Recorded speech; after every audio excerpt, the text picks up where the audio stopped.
Yo, salut à tous et bienvenue dans cette vidéo. Aujourd'hui on va parler de la Logitech MX Anywhere 3 dévoilée la semaine dernière par Logitech. MX Anywhere, ça veut dire que c'est un haut de gamme MX prévu pour être utilisé en conditions nomades, Anywhere, donc c'est une souris plus petite, plus légère, et 3 c'est tout simplement la troisième itération de la MX Anywhere. Alors je pourrais vous parler des souris Logitech pendant très longtemps, on va essayer de faire une vidéo courte et efficace. Pourquoi? Tout simplement parce que j'utilise un clavier Logitech MX Keys, on est d'accord, ça n'a rien à voir avec des souris. J'utilise au quotidien une Logitech MX Master 3, c'est le setup que j'ai chez moi et j'ai le même setup exactement au travail, un MX Keys avec une MX Master, et j'ai eu toutes les MX Master ainsi que toutes les MX Anywhere, la 2, la 2S et maintenant la 3 pour vous en faire le test aujourd'hui. Alors on va commencer très simplement par un déballage de la souris, c'est un vrai faux déballage puisque je l'utilise déjà depuis quelques jours pour pouvoir vous en faire le test aujourd'hui.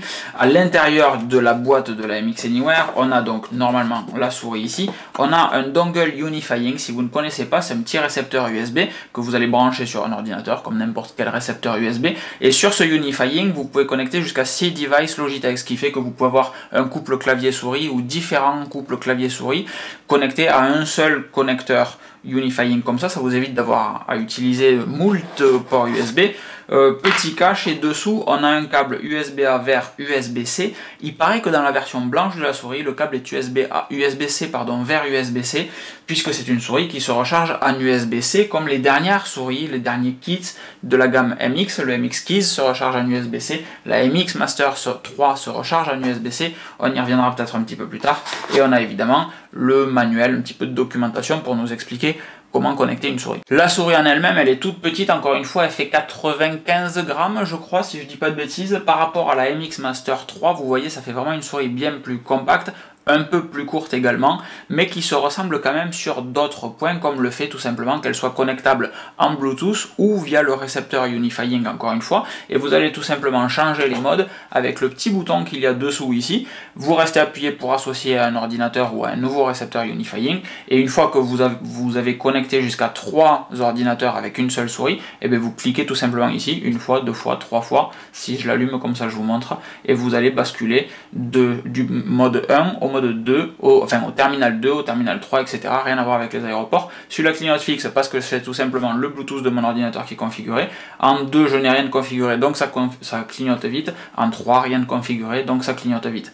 Vous pouvez les associer à autant d'ordinateurs que vous voulez. Dans la limite des 3, vous pouvez basculer de l'un à l'autre, etc. La MX Anywhere 3 fonctionne sur toutes les surfaces. C'est une souris nomade, elle est vraiment prévue pour être jetée dans votre sac en même temps que votre ordinateur portable. C'est pour ça qu'elle est plus compacte réellement que celle-ci. Le piège indéniable, c'est qu'il va manquer des boutons et on va manquer d'ergonomie sur une MX Anywhere par rapport à une MX Master, que moi je peux tenir comme ça, et il y a un bouton ici qui est très pratique et qui me sert pour Mission Control qu'on n'a pas là. Par contre, c'est le grand retour du bouton sur la souris ici, sur la molette. Vous pouvez venir cliquer sur la molette et du coup c'est, vous l'avez deviné, le bouton que j'ai choisi pour utiliser Mission Control.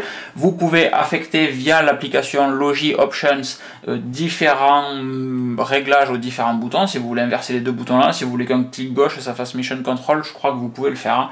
Non, je vous dis des bêtises, vous pouvez pas.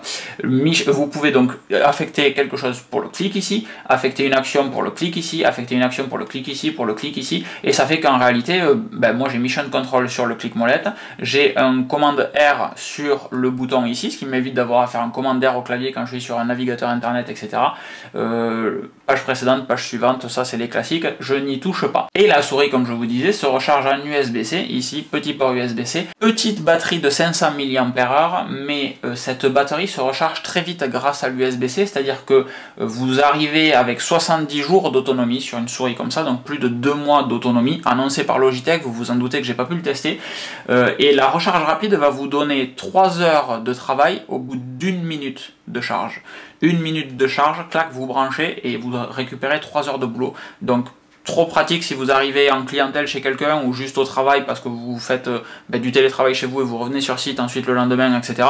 Vous avez oublié de la charger malgré l'information que le logiciel Logitech Options vous a donné en vous disant « Hey, bientôt la batterie est vide, etc. » et bien 1 minute de charge, 2 minutes de charge et vous récupérez 3, 4, 5 heures d'autonomie, vraiment cool. Deux choses font frétiller la toile en ce moment, c'est les champs de la souris qui sont légèrement texturés, donc on a une bien meilleure prise en main sur la MX Anywhere 3 que sur les 2 et 2S.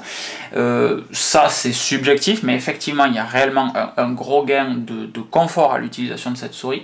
Et le deuxième truc qui fait frétiller la toile en ce moment, c'est l'apparition d'une molette Max Speed ici, c'est-à-dire qu'il n'y a pas de petit cran dessous, c'est des aimants tout simplement qui vont donner sa précision à la molette. Donc vous pouvez choisir d'avoir une molette avec des crans, vous voyez, je ne sais pas si vous le voyez, mais en ce moment moi j'ai configuré d'avoir des crans dessus, et quand je tourne vite, l'écran s'annule, ça s'appelle la fonction Smart Shift, ce qui fait que quand vous avez un grand document dans lequel vous voulez scroller, au lieu d'avoir plein de crans, au final vous n'allez pas scroller beaucoup de lignes, en partant d'un coup, ben, boum, la molette va se débrayer, vous allez pouvoir sauter des pages entières très rapidement pour défiler dans un document en milieu de travail, c'est juste super pratique. La sensibilité, la quantité de pages que vous allez pouvoir faire défiler, tout ça se configure dans le logiciel Logitech Options, de même que la fonction Smart Shift, si vous ne voulez pas l'utiliser, ben, vous aurez une molette qui sera tout le temps souple. Ce bouton-là, par défaut, sert à basculer de Smart Shift activé à désactivé. Il y a également une fonctionnalité qui s'appelle Flow, que je n'utilise pas du tout et qui permet de connecter une souris sur 2-3 ordinateurs, mais en même temps en fait. Je crois que c'est 3 ordinateurs, c'est lié à ce qu'il y a dessous. Donc je vais pas vous en parler parce que c'est pas une fonctionnalité que je maîtrise, mais dans les faits, c'est censé, enfin dans les faits, en théorie, c'est censé vous permettre de copier des documents sur un ordinateur et de les coller sur l'autre comme si vous n'aviez qu'un seul les mêmes ordinateurs. Je ne l'ai jamais testé, je sais que ça existe, je vous laisse vous renseigner dessus si vous le désirez, mais c'est pas moi qui vais vous faire l'article de cette fonctionnalité-là. De même, par rapport à la MX Master 3, où vous avez un défilement horizontal ici, très pratique pour défiler dans un chutier Final Cut Pro, par exemple, au moment où je fais cette vidéo, si j'utilise pas le trackpad du MacBook Pro, ou tout simplement sur un site internet ou une page pas optimisée, etc. Vous avez également la possibilité de dire à la souris, ben, quand je clique sur un bouton et que je défile là, ben, ça va faire un défilement horizontal et pas un défilement vertical. Et ça, c'est toutes ces petites choses qui font qu'une souris comme la MX Anywhere 3, même si elle est commercialisée 90 €, ben c'est quand même un bon investissement. Je vous ai déjà fait un article sur comment améliorer sa productivité avec Mission Control. Avoir du bon matériel, et là typiquement une bonne souris, donc la MX Master dans mon cas au bureau, ou la MX Anywhere si vous êtes en déplacement, ça contribue vraiment à augmenter la productivité, c'est réellement un investissement pour gagner du temps au quotidien. Moi, ma MX Master, juste le clic de Mission Control, ça me fait gagner des précieuses minutes tous les jours, et d'avoir un workflow qui va être beaucoup plus souple. Donc une souris intéressante comme ça, je sais qu'il y a des gens qui sont amoureux des MX Anywhere. Moi, j'ai pas trop de fonctionnement en déplacement, donc c'est pas une souris que j'utilise. Si je dois utiliser une souris en déplacement, je prends ma MX Master tout simplement parce que même si elle est plus lourde, nettement plus lourde et nettement plus encombrante, ben, la compacité de la souris n'est pas un critère pour moi, ça peut l'être pour beaucoup de personnes et c'est pour ça qu'il y a les MX Anywhere 3. Si vous voulez voir davantage de choses sur cette souris, dans la description de cette vidéo et en premier commentaire épinglé, si je ne me l'oublie pas, vous avez un lien vers mon article sur locan.jp avec davantage de captures, davantage d'explications, etc. que ce que j'aurais pu mettre dans la vidéo ici, même si j'essaye de faire des vidéos les plus complètes possibles. Si cette vidéo vous a plu, mettez un petit pouce vers le haut parce que le petit pouce vers le haut, que ce soit mes vidéos ou les vidéos d'autres personnes, quand vous kiffez une vidéo, c'est vraiment le seul moyen qu'a un créateur de contenu sur YouTube pour se faire remarquer par l'algorithme de YouTube et du coup toucher un petit peu plus de personnes. Donc quand vous kiffez une vidéo, que ce soit la mienne ou celle de quelqu'un d'autre, mettez un petit pouce vers le haut. Si vous avez quelques questions que ce fut sur la MX Anywhere 3 ou sur la MX Master ou sur le fonctionnement que je peux avoir des souris, n'hésitez pas à le mettre dans les commentaires. Ce qui me fait penser que j'ai oublié de vous parler des clics. Ça clique un peu fort, on aimerait que ça clique un petit peu moins fort, mais ça clique aussi fort qu'une MX Master en vrai. C'est exactement le même clic. On aimerait que ça clique un petit peu moins fort, surtout que le clic de molette, eh ben on l'entend pas. Donc si vous avez des questions, vous les laissez dans les commentaires, vous n'hésitez pas, ça fait partie de ma petite routine matinale de répondre à tous les commentaires, que ce soit sur locan.jp ou sur YouTube. Dans tous les cas, je réponds à vos commentaires. Il n'y a pas besoin de faire beaucoup plus long, je vous souhaite une excellente fin de journée, merci à vous d'avoir regardé cette vidéo et je vous dis à très vite pour d'autres tests très sympathiques. Si vous n'êtes pas abonné, ça peut valoir le coup de le faire. Ciao!